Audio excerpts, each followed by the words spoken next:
అభినవ్ గొమటం గారు ఇప్పుడు మాట్లాడతారు. ఎస్, మీరే ఇక్కడికి రావాలండి. ఎస్.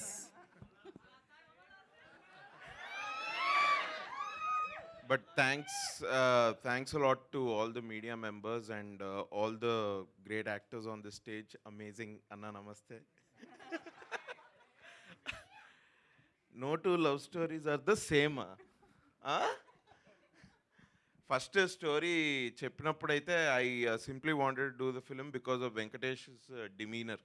ఇట్లనే నవ్వుకుంటా మంచి ఇది రామ్కామ్. ఇది ఆ అన్నకి ఫుడ్ తోటి చాలా ప్రేమ అండ్ మనుషులతో కామెడీ చేయడం అంటే చాలా ఇష్టము.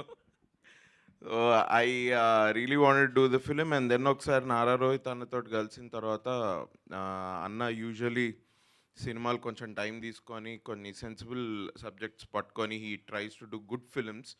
We have seen that in the past. ఇప్పుడు కూడా అదే రిపీట్ అవుతుంది. అండ్ దీనికి మంచి డైరెక్టర్ వెంకీ అన్న. No two love stories are the same. ఇది టీజర్లో ఇంకా అసలు ఏమీ చూపించలేదండి. బేసిక్గా ట్రైలర్ సినిమాలో చాలా ఉంటుంది. మీరు ఇప్పుడు శ్రీదేవి మ్యామ్ గారు ఇట్లా స్క్రీన్ మీద రాగానే చాలామంది అరుస్తూ ఉన్నారు.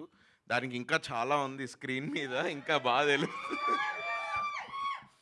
మస్తు షేడ్స్ ఉన్నాయిరా అంటే అది ఇక నారా రోహిత్ అన్నకే అది కరెక్ట్ ఈ స్టోరీకి చెప్పాలంటే. But no, it's wonderful film. నేను స్టోరీ కోసం ఈ సినిమాలో I'm part of this film and I'm thankful. Venky అన్న, థ్యాంక్స్ అన్న సినిమా ఇచ్చినందుకు. No, it's a very wonderful film. చాలా హ్యాపీ గో లక్కీ వైబ్ తోటి చాలా పాజిటివ్గా చాలా బాగుంటుంది సినిమా. సో ఎస్పెషలీ మా ప్రొడ్యూసర్స్ సంతోష్ అన్నకి, నారా రోహిత్ అన్నకి అండ్ గౌతమ్ అండ్ రాకేష్ గారు అందరికీ big all the best. Wonderful team. నేను ఇంకా చాలా మాట్లాడచ్చు, బట్ ఒక్కటే చెప్తా. నేను ప్రభాస్ అన్న టీమ్ అంటే ఏంది ఏం అనకుండానే అది నేను ప్రభాస్ అన్న గారు ఆయన సెట్లో ఫుడ్ చాలా బాగుంటుంది ఇది అని విన్నా. But I think there is another team here which is equally very good with food. But they really took care of us very well and చాలా షూట్ చేస్తున్న ఫీలింగే రాలేదు నాకు. ఆల్మోస్ట్ ఈ నగరానికి ఏమైంది సెట్ మీద మేము ఎట్లయితే ఆడుతూ పాడుతూ చేసామో నాకు అదే ఫీల్, అదే వైబ్ ఈ సినిమాలో షూట్ చేస్తుంటే నాకు అదే వచ్చి అలాంటి వైబ్లోనే ఉండా నేను. So it's an amazing team. They are coming up with a crazy love story. మీకు ట్రైలర్ సినిమాలో చూస్తే తెలుస్తుంది. I hope you'll bless the film.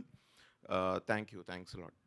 Thank you so much అండి. కాదు, మీరు సిద్ధార్థ్ ఫ్రెండ్ కదా, సో ఆ 5 క్వాలిటీస్ ఏంటి చెప్పొచ్చు కదా, చాలా మంది అమ్మాయిలు తెలుసుకోవాలనుకుంటున్నారు. చాలా it will be a very ఆ 5 లిస్ట్ అంటే అది ఆ 5 క్వాలిటీస్ ఎట్లా ఉంటాయంటే అవసరమా నీకు అని అడిగేటట్టుంటాయి. బట్ నేను అది నారా రోహిత్ అనలేను, ఎందుకంటే మా వెంకీ అన్న రాసాడు స్టోరీ అది. అసలు 5 క్వాలిటీస్ అన్నది it's a good nice drama. ఒక డ్రైవ్ కోసం అది బాగుంది. బట్ ఆ 5 క్వాలిటీస్ కోసం ఇవన్నీ కూడా జరుగుతాయా అని రేపు స్టోరీ చూసిన తర్వాత మీకు అర్థమవుతుంది. I can't really tell that. అది అర్థమైంది, మీరు తిప్పి చెప్తున్నప్పుడే అర్థమైంది ఏం చెప్పాలనుకోవట్లేదని. Thank you so much.